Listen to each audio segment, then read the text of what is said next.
Welcome to the Gamers Inn. Come on in, pull up a chair next to the fire. It looks like you've had a long journey. I'm your host, Jocelyn, and joining me as always is my co-host, Ryan. Hello, Ryan. Hello. Just cleaning my glasses. They were dirty, Nice. as I do. No, wait. Yeah, I'm rusty. I haven't been here in a while. I know, you've been gone for so long, man. Yeah, I survived. How was your time away? Did I tell you ever what I was going to do? I don't think you told everyone. You told me afterwards when It's you true. got back and everything was safe. Oh, right. Because this is a live show and it was supposed to be a surprise. I mean, that's the beauty of. I went to a whitewater rafting tour for a bachelor party. And the beauty of a bachelor party is that you torture the crap out of the person who's getting married. I personally don't believe in that, but everybody else was doing it, so peer pressure. Everyone else was doing it, so you had to do it too. Of course, or then I would be also the one getting punked or whatever. But we basically, kidnapped them and took them, a nice kidnapping, if you will. Took them whitewater rafting, and it was interesting. It's not at all like Connect Adventures where you collect coins on a whitewater rafting tour. Whoa. There's no coins in the river? Why No. did you even go? I lost a shoe. If anything, I got the no opposite of coins, getting and coins. you lost a shoe. Yeah, I lost a shoe. I swallowed plenty of Ottawa River water, and for those that don't live in Canada, and think our water is clean, it's not. It's pretty dirty. Well, some of it is. Some of it's quite clean. Not to drink unexpectedly when you're trying to breathe. Yeah, it's probably full of fish pee. Well, I mean, isn't all water? I like to think we all get a little fish pee in our water here. Mm. It's unfiltered right there. It's like a 20-year-old fish pee. I don't know. Yeah, it was a lot of fun. It was a lot of fun, and I highly recommend everybody do it at least once. I've always But wanted to go and do it. I've just never actually done it. I wouldn't have done it out of my own free will. If that makes sense. Like I wasn't forced to go. I I was gonna said say, did they tie you down to the boat? I was invited, and I was like, you know what? I've over the last few years, I've sort of lived by I'll try anything once, unless it's got to be cooked though if I'm eating it. I'll try anything once, and whitewater rafting I had not done, so I was like, okay, but I'm not gonna like, I'm not the kind of guy who comes up with that mantra, and then every weekend it's like, okay, I haven't fought a bear yet, let's do that. I'm more than happy to play video games, but when I was invited, I was like, yeah, let's go whitewater rafting. It was a lot of fun. Wetsuits, not so much fun. No? I Very like unfun. wetsuits. Oh no, they're not fun. I had this isn't video game related at all, guys. So I'm sorry. So hilarious. That's okay. You, like I was saying last week, you haven't actually missed an episode of Gamers Inn before last Oh week. So, you get some time to explain yourself. I think inquiring minds need to know. yeah. Well, then maybe we should stop there because I was about to describe my wetsuit story, which I could just tell you right now that when you try to put on a wetsuit that doesn't fit, it's uncomfortable. I can Um, see how that would suck. yeah, and I had Probably to, literally not in the fun way. well, yeah, because I had to like tear it off me while everybody around me is trying to get into their wetsuit. And here I am, like, get it halfway up, and the guy's like, I think you might need a bigger size. You think? Asshole. He tells me that he gives me, like, hey, he's a nice guy and everything. He I'm probably sure. did it on purpose. There's probably like one dude every time that he does it to, and he's just like, oh, Let's get he'll this take fat it guy to well. put on a size lower. Yeah, let's do it. But I will say most of the guides are interesting because they all smoke pot Of and course. drink a lot, and then the next day they take you rafting. So Really inspires a lot of confidence.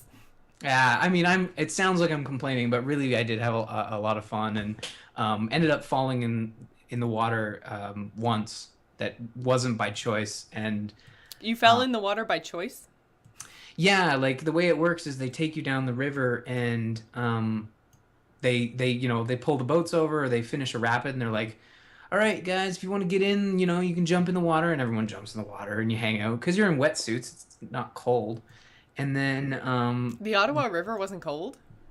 well, it was cold, but when you're wearing a wetsuit, it sort of Oh, like okay, yeah, I see. insulates your body, I guess. So, I mean, after a while it gets cold and you have to get out, but when you're in there for a little bit, it's not too bad. there was an occasion where like they say, okay, we're gonna take the boats over here, and then you can walk up and actually like ride the rapids down on your own, which is scary, very scary.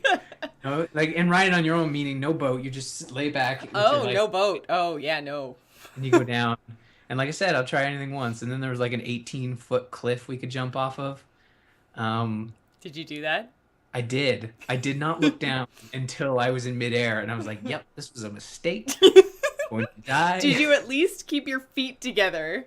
Yes, and because we were wearing a wetsuit, you didn't have to worry about like having water shoot up your butt. It kind of It absorbed some of the shock. Well, it just holds it out. That's what a wetsuit's supposed to do. Keep the water out. Nice. But yeah. So, I in was all of your wet water adventures, did you have time to play any games? I did. Right before we left, I had gotten out of work early because we were all driving down together, and I ended up leaving at noon and got home. And then my ride was delayed by 4 hours. So I ended up playing a whole chunk of Wind Waker HD. We touched on it 2 weeks ago. Play Wind? Oh, wait, before you left, you played Wind Waker. Yeah. I was like, wait, how did they make it on the 3DS too? Wait, I'm so confused. But never mind. I didn't play games there. Not only was reception on the phone pretty bad, and also like we had a pretty jam-packed sort of like schedule where we were like either whitewater rafting, sleeping, or that other stuff you do at bachelor parties. We'll get into it. It's a family show. That's a joke. It's not a family show at all. Yeah, Wind Waker. We had talked a little bit about this off air a couple days ago when we were having our Extra Life meeting. And I got into the spoilers, guys. We're having Extra Life meetings.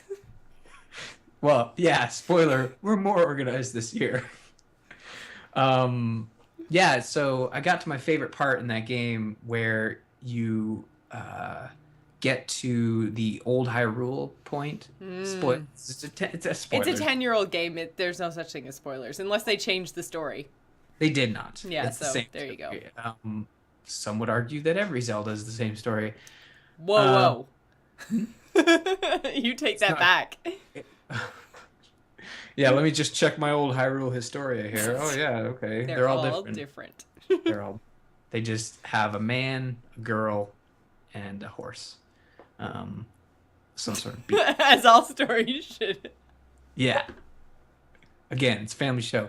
But yeah, you remember that point in Wind Waker where you kind of go under the water and you sort of walk. You having just played Ocarina of Time, not maybe 5 years before Wind Waker, it's still fresh in your mind because it's one of the greatest Zelda games ever made. And you're walking through this castle and you realize, like, shit, this is the castle. This is Hyrule Castle. And I remember vividly when I was playing it, like, now we're talking about like way back in the day playing it for the first time. And like that's 10 years ago? Yeah, that's when it clicks. That, at least for me, maybe other people smarter than I had already realized this, but this is when it clicked for me that all the Zelda games were sort of like there was a timeline, you know? There was some sort of connection between them all, and that's when I started to dig in. It's like, oh, this is 1,000 years after Ocarina of Time, and, you know, Ganon was sealed away, and so was Hyrule, and then, you know, Ganon comes back, and you have to save the world, and it sort of sets up that, like, reoccurring, like, you know, Ganon gets out, there's a kid dressed in green, Link, that comes up and tries to save the day. And I think that was really mind-blowing for me back in the day when I first realized that. Mm-hmm. That was definitely one of my favorite moments of Wind Waker, was the kind of callback and the realizing that there was a land underneath, and that, like, when you were running around in the mountains back in Ocarina of Time, then all of a sudden it's like, oh, wait a minute, the mountains in Ocarina of Time are now the islands in Wind Waker, because basically the whole valley is flooded, and it's just like that tie back together was so cool way back in the day. Such a That was like the only thing I liked about Wind Waker. Yeah. Well, I mean, I can't remember if we discussed what you didn't like about it on the show. I think for me, it was mostly the art style. I really liked I like all of my stuff a little bit more to the serious, dark side of things as opposed to the light and cartoony side of things. So the swirly smoke and the, you know, the bad guys that just go poof. And I don't know. I like my Zelda a little bit more Twilight Princess-y. But even then, there was poofing in Twilight Princess. Right. Yeah. Twilight Princess was this, like, what? Family show. Poofing, I think, is a thing. Is it? I don't Urban Dictionary it. Just, I'm not going to do it, but it just sounds like it could be It sounds like it could totally be a thing. But I understand what you're saying in the sense that you like a more mature look to your games in general. It sounds like, right? Yeah, not just Zelda, but just generally in my video games. I don't mind disappearing bad guys. Like, if you kill them and then they just go away, then that's fine. It's the poof into purple, cloudy, cartoony smoke that I'm just kind of like, not so much. Yeah. But so it was kind of the art style. It was kind of just like the mindset that I was in at the time. And I remember not liking the navigation part. Mm-hmm. So, I mean, that's a huge part of the game, right? I felt like it took really long, and then you always have to change the wind, and I was kind of like, Yeah. No, I just want to go the other way. I found myself on multiple occasions. Well, I haven't beat it yet, but I'm probably like halfway through. I'm enjoying it, but I see you beat it the first time though, right? Yeah, I've already beat it, but I find that it's been long enough that I haven't played it, and just I'm remembering things, and I kind of know where to go and what to expect, but it's still interesting to experience it again. I don't really remember, other than the fact that there was a pirate. I don't remember very much about the whole... Yeah, Tetra. Yeah. Because I always found it funny because her name is a drink box. She's a juice box? Tetra Pak? She's a juice box. She's a juice box. But, I mean... It's like, that's such a stupid name. It is weird. I mean, even when like, she's Zelda the entire time. Spoiler. I know. We're allowed to spoil it. If I know. It's not hard to do. You mentioned the navigation, and I agree. Like, they said they addressed it, and I don't know. They said it was like they have like a full sail mode where you go twice as fast. But I don't think the speed was the issue. I think it was just if you're not into exploring every nook and cranny of the ocean, then and you're just trying to go from point A to point B, which I am, because I don't have a lot of time to game, and I kind of just want to. When I want to explore, I'll explore. But when I want to get to a dungeon, I want it to be quick. And before you get that warp spell, you're kind of like, I found myself like, okay, pointing myself in a direction, listening for audio cues and checking Twitter. Well, even then, you could only warp to certain spots, right? There was like little tornado things on the map, which is generally the case. But, then once you got there, then you had to do the change the wind thing, which was playing the song. And then you had to, like over and over and over. And it was tedious. I think that's all it was, is that it was tedious. And I wasn't pulled into it the same way I was with, because I mean, people could say the exact same thing of Majora's Mask, is that was a very repetitive, tedious game. I didn't feel that way, but Majora's Mask really pulled me in the same way that Ocarina of Time did. So Wind Waker didn't do that. Wind Waker just didn't grab me. So then it made all of the other little bits take a really long time and feel more tedious and like be more, why am I doing this? It's like, well, you're doing this because it's a Zelda game. And eventually that just, I mean, it's why I never finished Skyward Sword. Eventually, because it's a Zelda game, is just not enough to pull you through. Right. And we're going to be talking about this in quickfire, but like, did you hear about what Anuma had said about changing the formula and basically changing Zelda? Like, does that interest you at all? I am so excited about this, what's coming up with this next Zelda game, because I mean, basically, I'm just gonna skim. I don't have that. Okay, so basically, what they're doing is they're taking the store that you have access to pretty much from the start of the game, and as long as you have enough money, you can buy any of the items, whereas previously it was like you have to beat the mountain dungeon in order to get the bombs. And then once you have the bombs, you can explode open the rocks that are blocking off the water temple. And then after you beat the water temple, you get the ice arrows that let you, you know, blah, blah, blah, on and on. You know, you have to beat one dungeon in order to get into the next one. Well, now you can decide, okay, I have 15 rupees and that will buy me the ice arrows, the bomb, or the hook shot. And so you can decide which dungeon you want to open, essentially, by being able to purchase whichever key you want. Yeah, now that seems like a step in the right direction. Now, some of the problems we had with Zelda was the hand holding. Do you feel like this removes that in the sense that I can just, okay, I'm going to buy the boomerang and on my map, okay, the boomerang dungeon. You're still going to the boomerang dungeon, you know, because you're getting the item that is basically the key to all the puzzles. Yeah.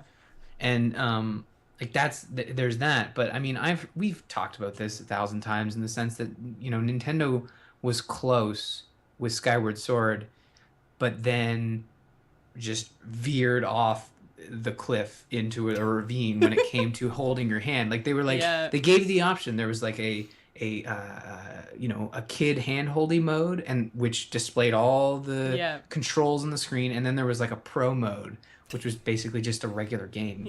But they still constantly like, hey, you know, this, you do that. So like, okay, giving you the option to do whatever dungeon you want is great, but until we see that, you know, okay, go play and then come back and ask me if you need help. I think that the difference is, I mean, for instance, the part I know on our actual Zelda episode, which I think was like way back in episode like 15 or something like that, when we had John on to talk about Skyward Sword. That's Icon Master on Twitter. You should all go follow him because he's fabulous.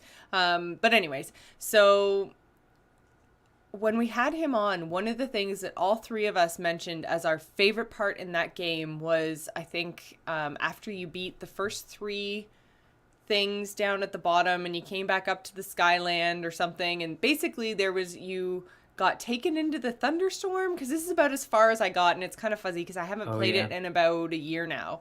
So fuzzy. You get into this thunderstorm spot and there's a puzzle, but you at first don't even kind of realize that it's a puzzle, and you can't go any further. And then so you just kind of start like poking at stuff and then, you know, like moving things around, and before you know it, you realize that, you know, you push on this rock here and it's moving something off in the distance. And then you realize that by moving around all of the different rocks and stuff, you can actually create a path so that you can head forward. But at no point do you have a little fairy saying, hey, you should try pushing the rocks, or like little arrows or sparkles or anything. Like there's no indication in game what you're supposed to do. And that was so much fun.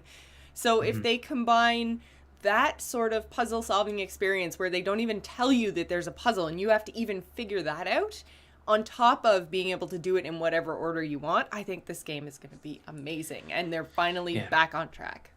Now, this game we're referring to is the Link Between Worlds on 3DS, just in case people are wondering. And that is out November 22nd. So good thing none of us are buying an Xbox One. Am I right, people? Because that comes out on the same day. Yeah, and I mean, they still haven't announced my bundle though. Yeah, they've teased at it, but they haven't officially announced it. Well, I mean, if you look at the past, those things sort of get announced like really close to release for some reason. Yeah. And you know, I have never ever actually played a Pokemon game other than Pokemon Stadium, which apparently isn't even the real thing. That's not real. So I'm sorry. You'll understand when you actually do, if you do play Pokemon X or Y, and you'll be like, oh my god, Ryan was totally right. Yeah, so they have bundles. Hopefully we'll be recording. They have a blue one, and I would never say that on mic, come on. They have a blue one and a red one, and they're these super cool, like, collector's edition 3DSs, and I really want the blue one, and I don't even know who it is that's on it. I'm like, I don't even care. There's just this random Pokemon on my thing, but the blue pattern looks so cool. Is it the... Oh, wait, there's two of them. There's... I think the same pattern, it's just one is red and one is blue. Oh, okay. And I don't really why are there two games? What is X and Y? Is it spoilers? I don't know. I can explain this real quick, because they've done this since the beginning. There's always been two versions whenever unless they're releasing like a special edition. So the original ones were red and blue, And what they did, and I don't know if I think they do this to a lesser extent now, but back in the day, it'd be like each version would have like 20 or so exclusive Pokemon. There were So you had to exclusive trade with your Pokemon? friends.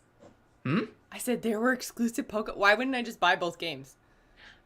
Well, I'm sure Nintendo would love to hear that. But really, back in the day when I remember pretty vividly that like I bought blue and a couple of my friends bought red, and we would be sitting in on recess, like out in the whatever they call it, the playground. It's been a long time, people. And we'd have our little link cables, and you connect them, and you play Pokemon, and But you then, trade them, and they go why back and would you forth. ever trade away your blue Pokemon? Well, you only did it to get all the Pokemon. You But didn't how like can you trade get your all of favorites. them if you're trading away your blue ones to get the red ones? Then all of a sudden you just have all the red ones and not the blue ones. This doesn't make sense, Ryan. Can't remember how it works, but I think there was like a thing called a Pokédex, and when you caught a Pokemon that added it, okay, when you saw a Pokemon, it was added to your Pokédex, and then when you caught a Pokemon, you got like a Pokeball checkbox thing telling you that you had caught it. Okay. And then once you catch it, you can trade it to your friends, and you still have that checkbox. But you can't battle with it. You Right, do the understand how much I like battle petting in WoW, right? Oh, you're more than welcome to buy both. But yeah, you could trade them with your friends and then try to get all 151. Now there's like 500 of them. And it's pointless to try and even get close. There's like 600 battle pets in WoW. I'm like 2/3 of the way there. Come on. Right, Come on, so Ryan. you could be playing. You want your battle pets on the go? You should just pick up Pokemon. I think I'm gonna get the one with the bird on it, not the one with the deer. I think I'm getting. I think I'm planning on getting Y. The other one's So then I X. should get the X one so that you can give me all your Pokemon, right? Well, yeah, if we want to catch them all, maybe that'll be a goal. Of course I want to catch them all. Are you aware of the Poke Rap? No. Or have you Ryan, watched the if you're anime about to show? rap, I'm I'm not going to gonna mute sing. you. I'm not gonna I'm going to sing. mute you. I'm just saying it so people can be like, "Oh yeah, I remember that show," and then they'll go to YouTube and they'll listen to it. I can't do it justice, Okay. All but you right. gotta catch them all. Pokemon. So, have you been fooling around with the Steam family sharing beta much? Because I just logged into Steam because I was just like, oh, it seems like everyone's in this beta. I should totally be in this. I'm not in the beta, Ryan. I'm not in the beta. I was gonna ask before we started to see what you had experienced, but Nope. I kind of have a problem, not a problem, but what I originally thought was so cool about the sharing beta was that I'd be able to have 10 of my friends because I don't have family that play video games. That I could share my games with and like say, Right. hey Jocelyn, try this game, and then she'd be able to play it and we could talk about it. Ryan But just called me family, guys. Aww. yeah, well, you know what I mean. Like I have friends that I would consider family. I'm cool like that. But um, but then I said I'm cool like that. And then you just totally wiped it all out. Yeah, sorry. Garrett, come back is what Justin's thinking. Anyways, I looked into it, and I guess I can't be playing any games for you to be able to access my library. Did you know that? Any games at all? I thought that, like, if you were playing Borderlands, I couldn't play your copy of Borderlands. I thought I could play your copy of Tomb Raider while you played Borderlands, but if you're playing any game at all in Steam, it won't let me play any of your titles? Yeah, Ooh. so the way they worded it sounded like you basically borrowed a game from their library, which makes Yes. sense to me. When I go to my brother's house and say, "Hey, you want to borrow Walking Dead?" He's like, "Sure," and I give him the disc. But the way it works with Steam Family Sharing, which family is the key word, we'll come back to that. The way it works with Steam Family Sharing is I go to my brother's house and give him the box, but I tie a little bungee cord to it and I move it to the other room because I don't know why. I just move into the other room. So he's playing my games. He's digging through the box like, "Oh man, I can't wait to play all these." And then I'm sitting in my new room and I'm like, "I kind of want to play video games," and I just freaking yank my library back. He's kicked out. He can't play. It Aw. even for some reason it pulls the disc out of the Xbox. I don't know how it does it. It's magic. So that's the way it works with Steam That's- Family Sharing. yeah, It's by not a fan. library.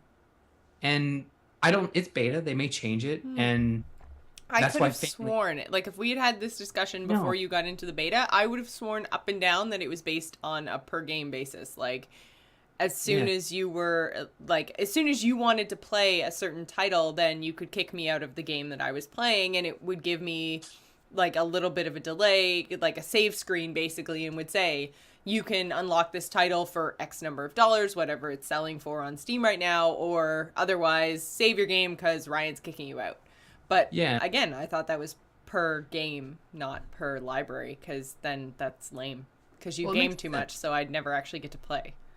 Well, I mean, lately, if you looked at my activity, you would say the opposite. I'm really playing a lot of Steam games, but so I still think it makes sense to like connect all our libraries and then, you know, try it. And, Yeah. there might be some annoying things that come up when I want to play a game and you're playing something that might happen. But I think the family word is key. Like the reason they don't call it Steam sharing beta is because it's aimed at families who have multiple accounts in the same household. So you can imagine that if we have one gaming computer and I don't want, let's say theoretically, my son to be getting achievements on my profile, Mm-hmm. he can go onto his own profile, borrow the game from my library.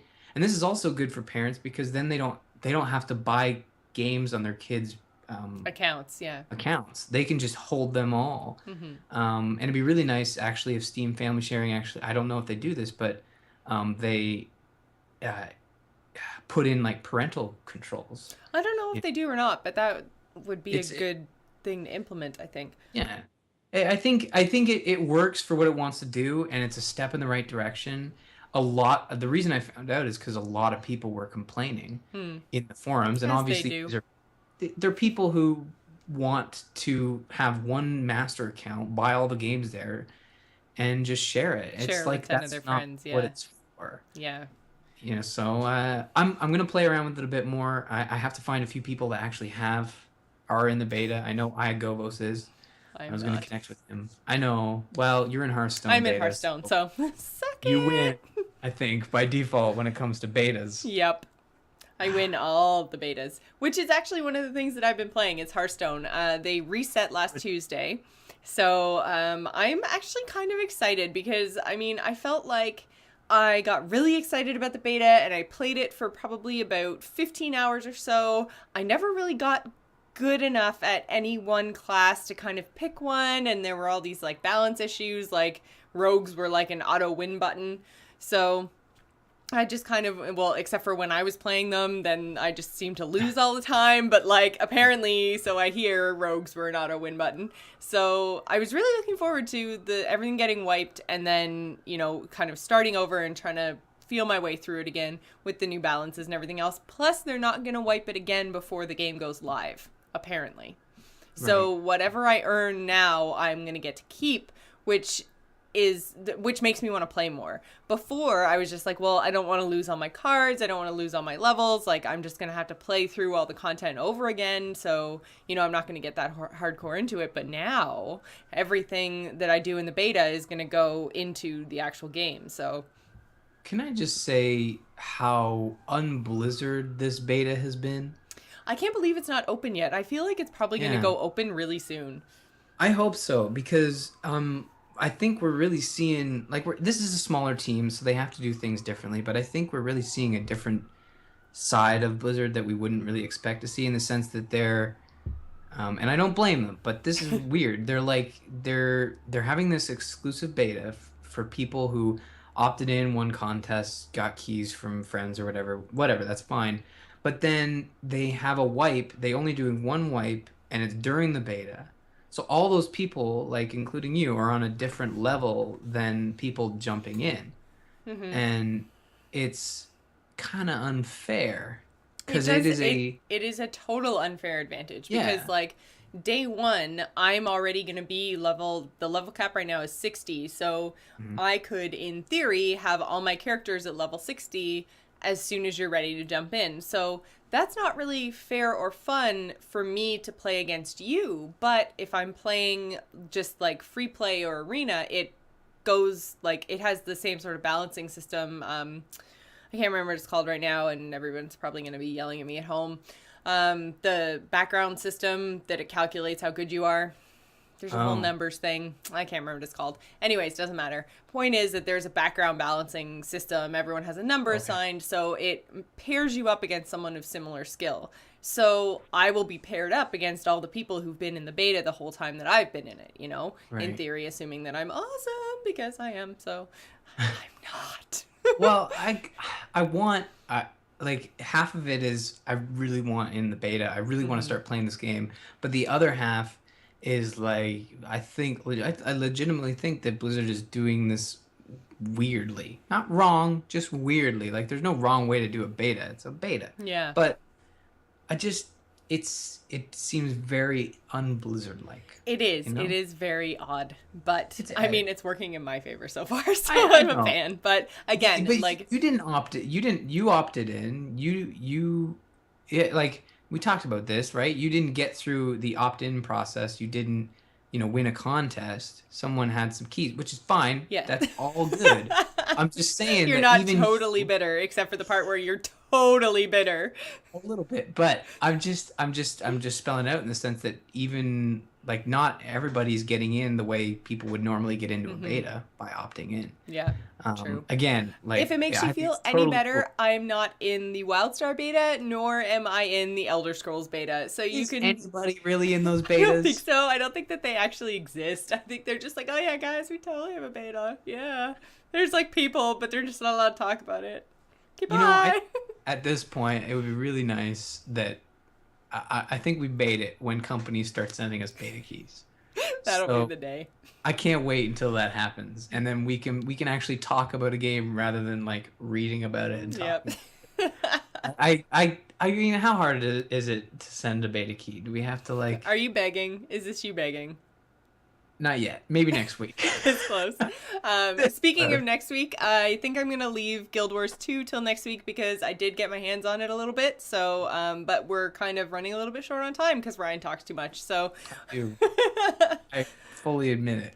I am just going to remind everyone that Ryan and I really appreciate your continued support of our show, along with the support of our sponsor, Doghouse Systems. You can use the code TheGamersIn to double your RAM when you purchase a new gaming rig. So head on over to doghousesystems.com and get your order on. Which brings us to Quickfire News.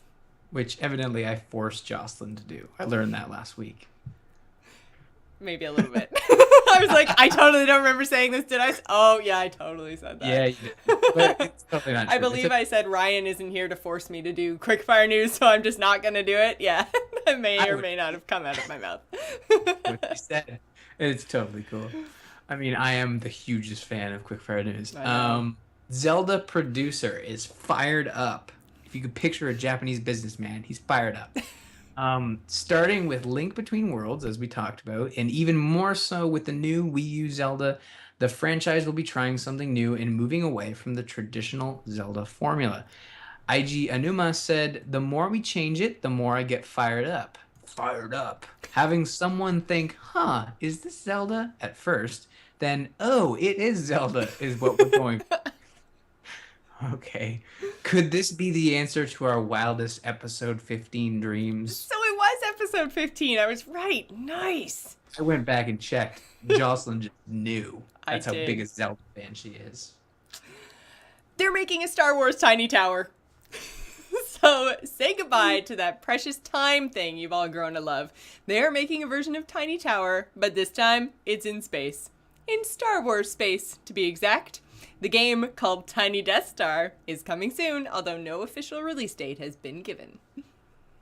These guys are amazing. Pocket Trains is currently what I'm obsessing over. But PlayStation teams up with Extra Life. Gamers Inn is taking part in Extra Life, and it seems PlayStation is also joining the cool kids. When you sign up for Extra Life and register as a PlayStation participant and gain access to a whole bunch of rewards, including Ryan Learns to Speak.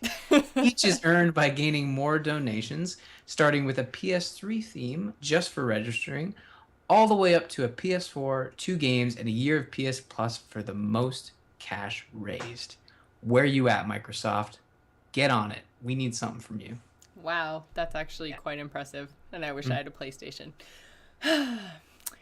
You'll have to wait for Last of Us DLC. The first map pack DLC will be out October 15th, which is entitled Abandoned Territories and features 4 new maps and things like vertical gameplay. But players will have to wait until December or January for storyline DLC, says Naughty Dog.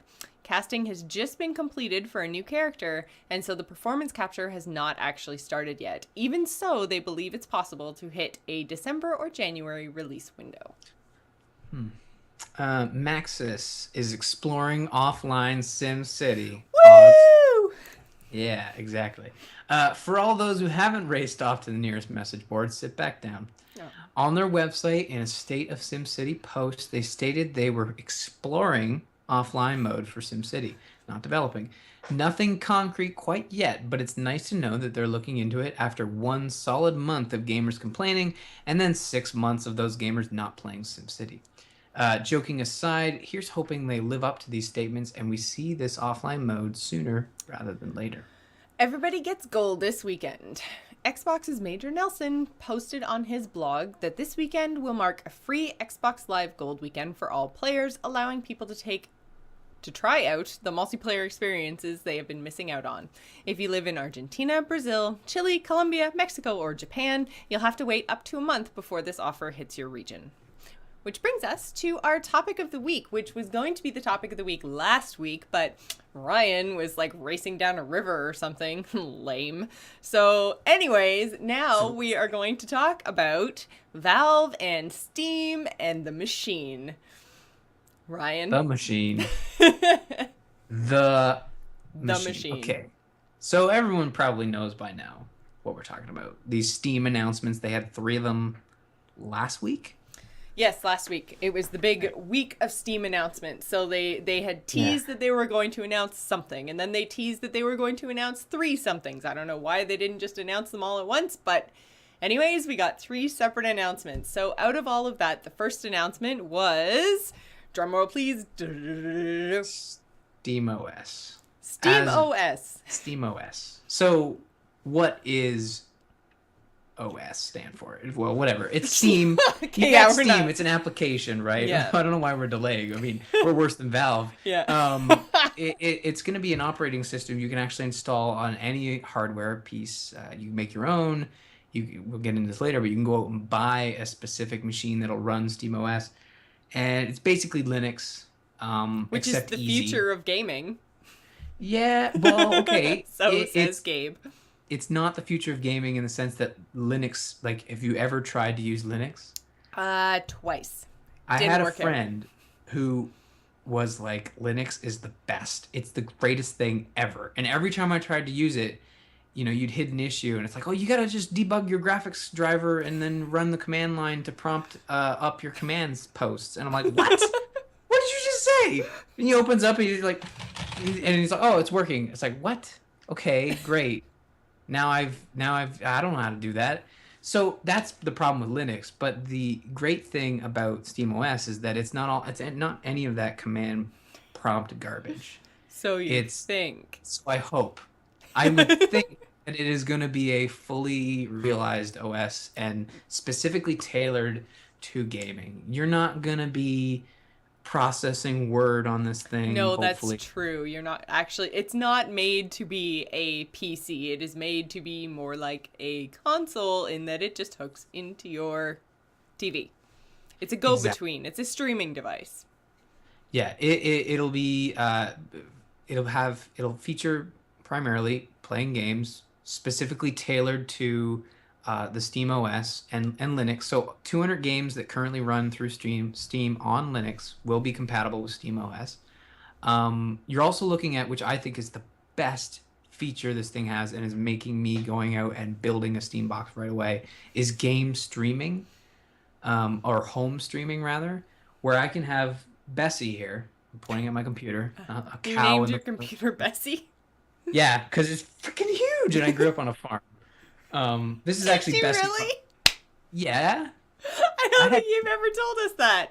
I grew up on a farm. We had meat cows, turkeys, chickens, pigs, goats at one point. No wonder you love Animal Crossing. Yeah, I get to. There's Bessie, and there's Beatrice, and there's The best thing is like Thanksgiving's next week. Don't worry, Americans, you haven't gone forward in time. And every time I go to family dinner, I always make a joke that I've named the turkey because usually the turkey we're eating was at one point in our field. Mm. Uh, this Billy's left wing tastes really good this week. Don't you mean Tom? Aren't all turkeys named Tom? No, that's just They are in my racist. house. I I it was funny the first time, like 5 years ago. Now it's just creepy. Um, but yeah, you'll be able to stream. So I don't have to. Literally, this is what I do. I unplug Bessie, like lift her up. She's huge. She's about 20 pounds. You get her up in your arms, and then you lift her up over to the TV in the other room. Which one of these days I am gonna trip on something, and Bessie's just gonna go flying. I know, I can totally picture that. I don't Yeah. know, you guys at home may not know, but I'm tall, I'm lanky, I'm a huge klutz. Every time I have to move the doghouse to take it outside and blow all the dust out of it, I say goodbye because I am just assuming that I'm probably going to destroy it, whether it's going to be me falling and tripping and throwing it into a wall or throwing it off the balcony or, it's going to happen. So Yeah. I make sure I say my goodbyes before I pick it up. Yeah. So with this, you'll be able to have what I hope with the Steam machines is a little box that is strictly for streaming. So I can say I can load up Steam OS on my TV and say, okay, access my library. I want to play Saints Row 4. Boom, it's streaming, and I mean, we haven't seen any of this. This is all just text on a website. So we don't know how well it's going to work. However, knowing Valve, I would hope it works freaking damn good, and that it is the solution to the biggest hurdle to PC gaming in the living room, and that's my office is in one place and my living room is across the house. Mm-hmm. So that remains to be seen. I'm pretty optimistic, but alongside those fantastic features you're gonna have your media center. I'm sure there'll be Netflix and YouTube and I'm Hulu, sure. All that all kind that of fun stuff. stuff. Yeah. So, Um, do you think, I mean, basically, like, we have an Apple TV and we absolutely love it. So, I'm kind of assuming that the Steam OS, Steam box, that's going to be maybe not a replacement for, but definitely in the same vein as the Apple TV, right? well, yeah, Same sort of functionality, except with the added functionality of the game streaming. yeah, that's one aspect of what SteamOS can do. Now, that being said, if you're feeling it, once this thing gains enough support, you could theoretically take Windows off your computer and just have SteamOS on there. You know, it's Well, it's why it's would something. You can't play WoW on Steam. That's a very good point. Now that, yeah, you're right. That's a really good point. And maybe they'll have the ability to have like you'll dual boot or something. I don't know, but this is what they're aiming for. They want this to be like Gabe has been very open. Gabe Newell from Valve. Yes. I mean, I'm just very familiar with him, so me and him go by Gabe. We compare knife collections all the time. Um, he has said that Windows is killing gaming with every new release. Yes, So yeah. what he's doing with SteamOS is this is his answer. It's like, okay, he's literally putting his money where his mouth is and saying Windows 8 sucks. Here's my answer to that, SteamOS. Mm-hmm. And yeah, is it going to replace Windows? Probably not. But for those people who It would strictly have to be a PC dual gaming- boot situation. Have to be. for you, yeah, to play like specific MMOs that don't. Well, no, but I mean, like, if you said earlier on that it's not like you're going to be word processing in this. It's like if you take away my operating system and replace it with something that's an operating system that only does video games, I do a whole lot more on my computer than just game. I love games, Yeah. but it's not the sole purpose of my PC. So you can't strip out my operating system and replace it with something else without replacing all the functionality of my PC. So, I mean, being Linux based, obviously Linux machines can do the things that Windows machines do, but I don't know how much functionality is going to be built into the SteamOS if it's actually going to be a replacement for Right. Windows. Well, I mean, I personally, for me, I mean, I have my MacBook and then I have my Windows PC. My Windows PC, you're right, I use it for media streaming and stuff. I don't use it just for gaming, but But there's no reason, I don't think, why you wouldn't be able to have a dual boot scenario where you have your office partition and then your gaming partition, which is You mean your SteamOS. lame one and your fun one? Yeah, the one where you have to get stuff done and the one where you gotta get stuff done, you know? Gotta collect Get her those done. uh red drops and I don't know, some game. I was trying to think of a Skyrim item and I couldn't, but yeah, Aw. I'm excited about this, and they've also announced that their second announcement being Steam machines, in the sense that, which sounds an awful lot like you could take like a there was like a toy or something like Mean Machines or something. That's not a thing, is it? Yeah, I think Mean Machines, weren't they like not Transformers, but like there was Micro Machines and Mean Machines. They were all like little cars, weren't they? Yeah, I think so. They are It was like now, or they Hot should be. Wheels or something. Yeah. Maybe it's a Canadian thing. I apologize to all our American listeners, but yes, this Steam Machines is interesting because you're gonna have two sides to it. You're gonna have the Valve made boxes, which are currently in beta or going into beta, and then you have these third parties. Like literally anybody is gonna be able to make a Steam box and put Steam OS on it. So you wouldn't probably see it from Apple and Apple TV, but maybe the Roku would put out like a specific box that Hmm. is, for SteamOS. I think that could be interesting. Because, like I said, I'm interested in the small little puck type device that sits on my TV or near my TV and legitimately just streams stuff. These Steam boxes will come in all flavors in the sense that you'll be able to buy one that is just a gaming PC. That's kind of boring, but you're going to see those. I mean, they just announced the hardware specs for the Steam machine, and they're mostly high-end computers, Hmm. which is odd because, like, I don't know, maybe these are specific like configurations that they're toying with for their Steam box, but these are like high-end components, like really newly released graphics card from NVIDIA, an i7 processor. So, but I understand they're doing this just to kind of like um, test out the different configurations that they can put this OS on. Hmm. But I just saw that they have dimensions on here, and it says for comparison purposes, the dimensions are about the PlayStation 3 Slim. So Okay. that's pretty decent if you've seen one of those PS3 Slims. I have.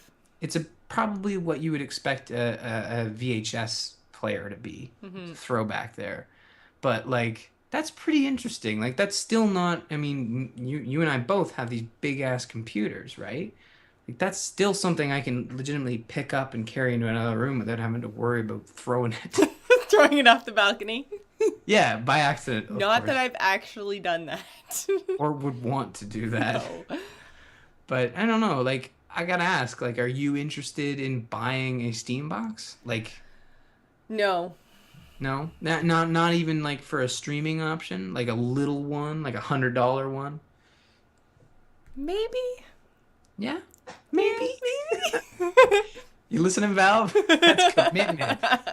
I I agree with you in a sense. I gotta make sure it works first. But like, if Yeah. think of it, like if it worked 100%, like, don't you have a big screen TV? Just like every time you Yes. go in the living room, it's like it's looking at you. It's like, why don't you play games on me anymore, man? You And know, I'm like, that's well, true. I mean, there's titles like Tomb Raider and Alan Wake, and I'm trying to think of other things that I have. Well, I mean, God, the Assassin's Creed ones, I haven't touched them in a while either. So, I've got these big titles on my PC, and usually it comes down to I sit in front of my PC and I go, okay, what do I want to play? Nine mhm, times out of 10, it's WoW. Only because I'm like, oh, okay, I have to go do my dailies. And if I don't do them, it's just going to take forever. And so I sit down and I play WoW. And then I play WoW for like an hour. And then I go, okay, well, now what do I want to play? Then I look at my Steam library and it's huge. And then I'm like, do I really want to sit in front of my computer? I sit in front of a computer all day at work. And, mhm, on and on and on and on and on. And usually I end up just watching something on TV on the couch. And I find that titles like Bioshock that I have available on my not computer, on my TV, on my Xbox, I actually sit down and I play the crap out of them because I don't actually spend a lot of time sitting on the couch. So I can mhm. play 3, 5, 6, 7 hours, whatever, of BioShock and not even think twice about it. Whereas, sitting down and playing for a huge stretch of time in front of the PC is just, it's not something I really do anymore. Mm-hmm. Yeah. I mean, I'm right there with you. There are times when I wish like I could play more games on my TV, and there are times when I would be like, yeah, I'm gonna do it, and I would just like drag my computer out there, hook it up, and try to keep it out there as long as possible, to make that trip worth it.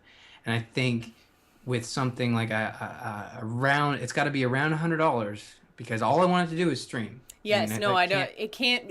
In my mind, it can't be any more than the Apple TV, because that's essentially what the Apple TV does. Is it's our Netflix box. We watch YouTube, and that's pretty much it. Netflix and YouTube is what we use the Apple TV for. Although we did actually rent a movie last weekend, so there's that. We watched Olympus Has Fallen, and it was actually fantastic. Did it end up falling? Spoiler alert. It did. It did. Jeez, that's not good. Someone should pick itself up. Well, you know what they say. If you ever fall down, just pick yourself right back up. So that's probably what Olympus learned. Yes. Is this the family version or? Yes, it's the family version. So the third Valve announcement was the Steam controller, and I'm gonna throw a picture of this up because it's pretty different looking. So we've got, let's see, a touchpad in the middle, and they keep comparing it to the Wii U, and I am sorry, but there is a difference between a little like size of a laptop touchpad and to the Wii U. Huge thing on the Wii U. I have seen multiple comparisons to the Wii U, dude. Because it's a touchpad in the middle of the controller. So they're like, just like the Wii U, they're copying Nintendo. No, they're not copying Nintendo. Anyways. I think that the touchscreen in the middle, like, I think it's a disservice to compare it to the Wii U because I'm pretty sure it's multi-touch and a lot more accurate than what the Wii U's packing. Oh, well, yeah, there's that. I think. I mean, like, the Wii U is single touch in its capacity. You have to like press down on it to get it to work.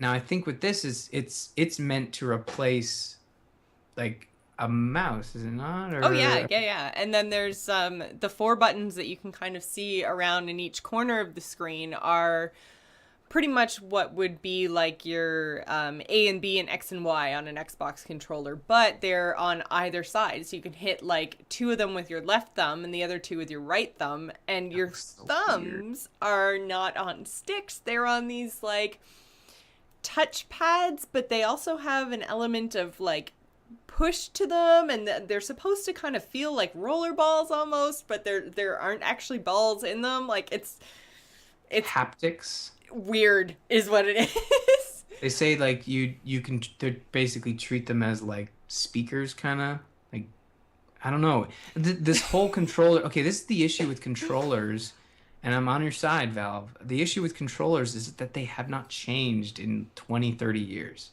They've been the same. Yeah. Like it's always this.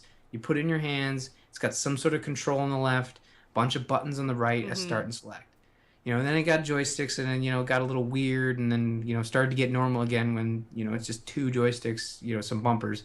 This is meant to combine, this is meant to work with every Steam game.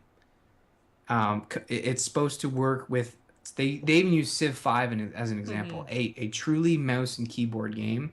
This is supposed to replace a mouse and keyboard. Well, and the thing is that you can remap everything. So they were saying like, I think the examples were Super Meat Boy and Splunky. And you can totally change the way that everything works. So you can move the keys, and you can like I'm going to throw the picture back up again, actually. You can actually remap those 4 buttons that are on I just realized people can't actually see where I'm pointing with my controller or with my mouse here, but you can take those 4 buttons that are the ABXY equivalent that are at the corner of the touchpad, and you can actually map them to 4 locations on that thumb spot circle thing, whatever you want to call it. Right. And so you can put them in the same place as they are on an Xbox controller. So instead of that being your stick to move stuff around, it can become your ABXY. All weird. In that one circle. It is, dude, it's weird. It's exciting. It is exciting. It could be so good, but it's so weird. I don't know. It looks beefy, which makes me happy because I really have said over and over how much I like weight in my controller. I have small hands. Big hands. But I remember the Duke, and that was like holding a loaf of bread with two thumbsticks. I'm sorry. Like, and I don't take credit for that comparison. That was way before my time. But yeah, no, I'm excited because, like I said, like Nintendo seems to be the only one interested in changing up controllers, and even then, they're not. They're still like the Wiimote still turns on its side, and it's still a traditional controller. Yeah. The Wii U is just the gamepad is literally just a screen sandwiched in between a controller split in half. Like this is new. This is different, and I'm sure if I were to go into the Steam community, they're probably bad mouthing it, but developers are actually really happy about it. It seems like it's everything that I read was extremely positive, so I'm excited to get my hands on it. If for nothing else, just to go, what the fuck? I want something new, man. I want this to work. I want Valve will succeed with this Steam Universe initiative because unlike Microsoft, they're doing a lot of what Microsoft has done in the past, but they aren't being dicks about it. You know, with family sharing, they basically announced the same, program as what Xbox One had, but they were approaching it from we know you want to share games, and here's what we're doing to get you there. Yeah. People are still upset about what we talked about before, but I'm sure Valve is open to discussing it. So I don't know. I'm excited. I am also excited. And again, if they can hit that like $100 price point and give me a streaming box with a cool, weird, analog-y, funky thing as a controller, then go team. Yeah, go team. Because you know what? This is a really good time to be a gamer, and 2014 is going to be an interesting year because I think we're going to see... Do we have a release date on all of this? Did they just kind of say generally 2014? Yeah, I think the machines are beta later this year, so we're going to be getting some really interesting feedback there. But early 2014 is when these systems will be launching.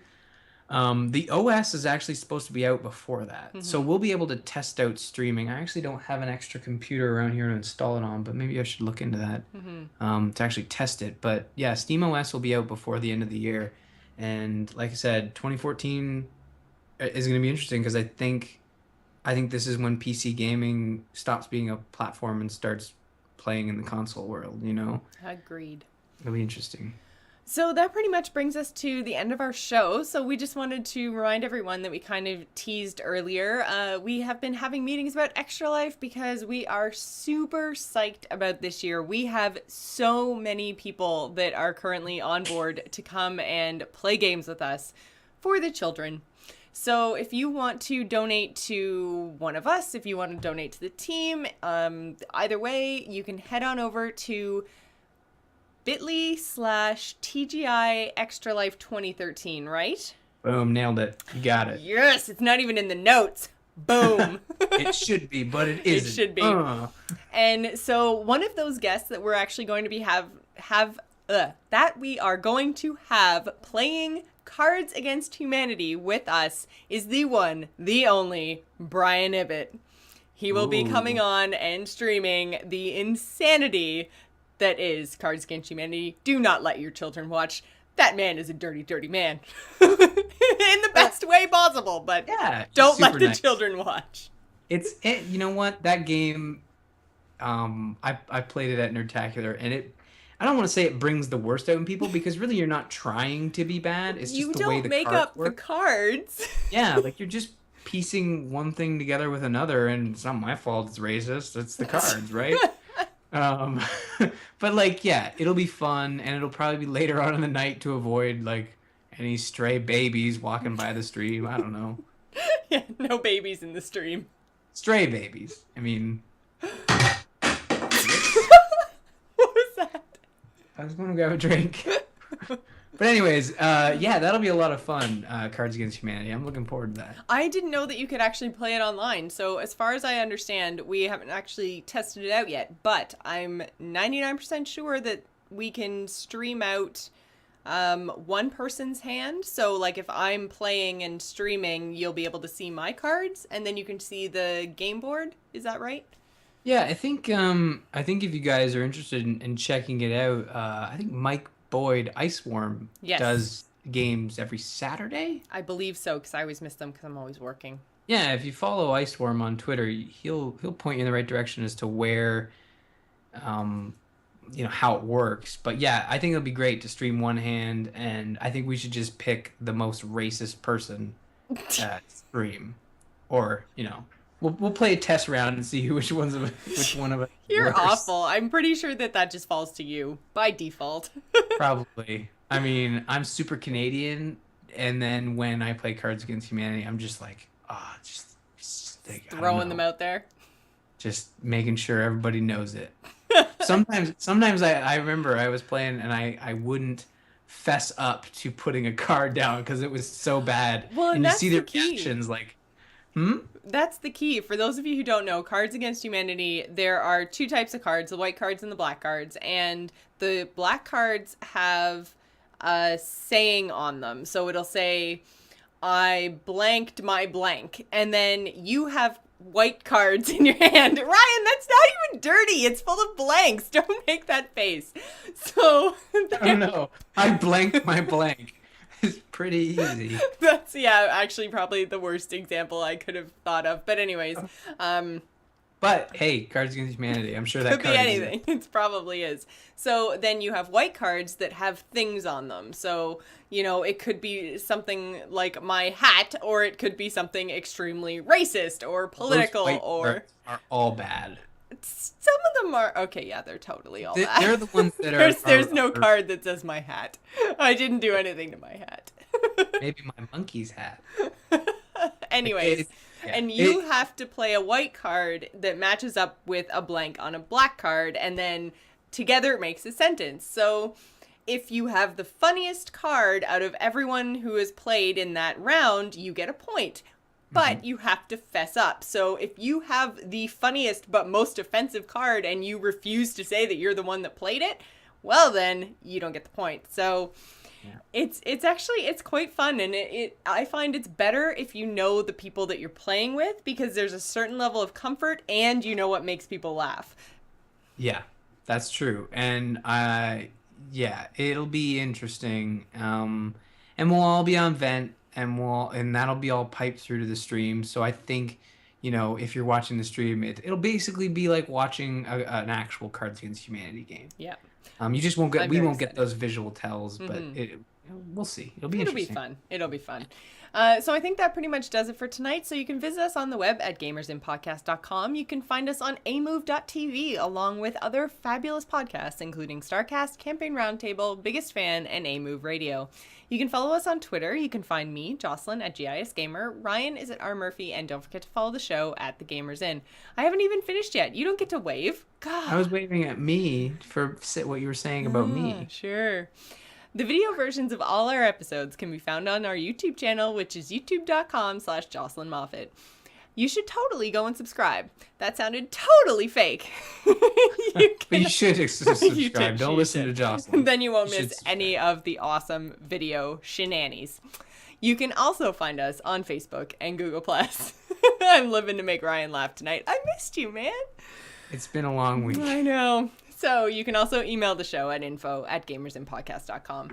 Before we go, I just want to give a quick shout out and thank you to Greg Moffat for creating our music. You can find him on Twitter at SoundsInfluence. We would also like to thank Joel Duggan, who does all of our graphic work. You can find him and everything he does at joelduggan.com. So thanks for staying at the Gamers Inn, and remember, tune in next week.